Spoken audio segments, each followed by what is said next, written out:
Friends, இன்றைக்கி நம்ம ஹெல்த்தியான சுண்டக்காவை வச்சு புளிக்குழம்பு எப்படி பண்ணுறது அப்படின்னு சொல்லிட்டு பார்க்கலாம். இந்த புளிக்குழம்புக்கு இன்றைக்கி வீட்டில் அரைச்ச சாம்பார் மிளகாத்தூள் மட்டும்தான் யூஸ் பண்ண போகிறேன். வாங்க வீடியோக்குள்ளே போகலாம்.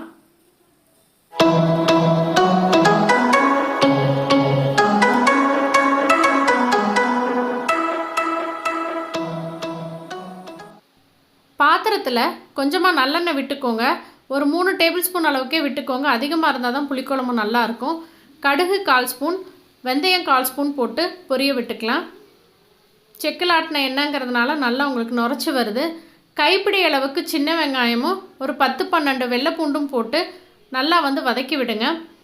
பூண்டும் வெங்காயம் வதங்கினதுக்கப்புறமா நான் இன்றைக்கி சுண்டக்காவை நம்ம ரசத்துக்கு இடிப்போம் இல்லைங்களா, அந்த கல்லில் வச்சு தட்டி 2 வாட்டி வாஷ் பண்ணி எடுத்து வச்சுருக்கேன். விதைகள் ரொம்ப நீக்கிடாதீங்க, அதனுடைய சத்துக்கள் போயிடும்.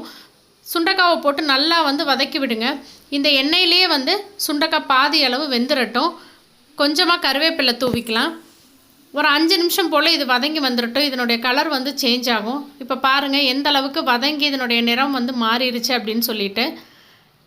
இந்த ஸ்டேஜில் நம்ம சாம்பார் பொடி சேர்த்திக்கலாம். இது வீட்டில் அரைச்ச சாம்பார் தூள். குழம்பு தேவைக்கு தகுந்த மாதிரி சேர்த்திக்கோங்க. நான் இன்றைக்கி 2 டேபிள் ஸ்பூன் அளவுக்கு சேர்த்திருக்கேன்.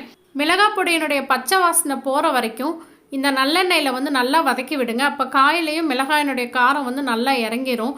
ஒரு 3 நிமிஷம் கிட்ட வதக்கி விடுங்க. எண்ணெய் நிறையா இருந்துச்சு அப்படின்னா தான் இந்த மாதிரி வரும். பாருங்கள் காயில் எந்த அளவுக்கு பிடிச்சி வந்திருக்கு அப்படின்னு சொல்லிட்டு. இதில் 2 தக்காளி பழத்தை நான் அரைச்சி வச்சுருக்கேன். குழம்புக்கு நம்ம பொடி மட்டும்தான் போடுறோம். அதனால குழம்பு திக்னஸ் கிடைக்கட்டும் அப்படிங்கிறக்காக தக்காளி பழத்தை வதக்காமல் அரைச்சி சேர்த்திக்கிறேன்.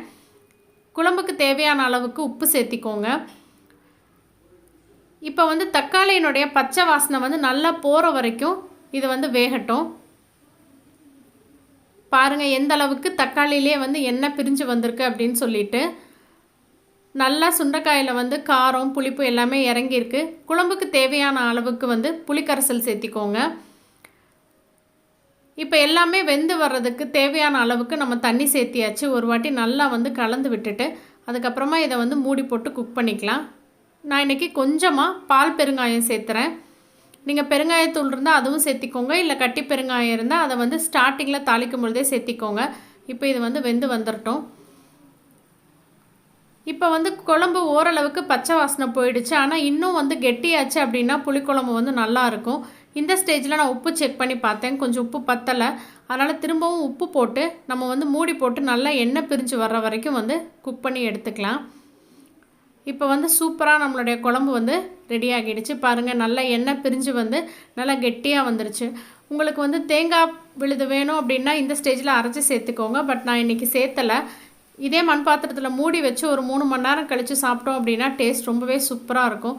கண்டிப்பாக இந்த மெத்தடில் நீங்களும் ட்ரை பண்ணி பாருங்கள். வீடியோ பிடிச்சிருந்தா உங்கள் ஃப்ரெண்ட்ஸ் எல்லாத்துக்கும் ஷேர் பண்ணுங்கள், லைக் பண்ணுங்கள், கமெண்ட் பண்ணுங்கள். மறக்காமல் நம்ம சேனலை சப்ஸ்கிரைப் பண்ணுங்கள். சுவையறிந்திட சுவைத்து பாருங்கள். Thank you.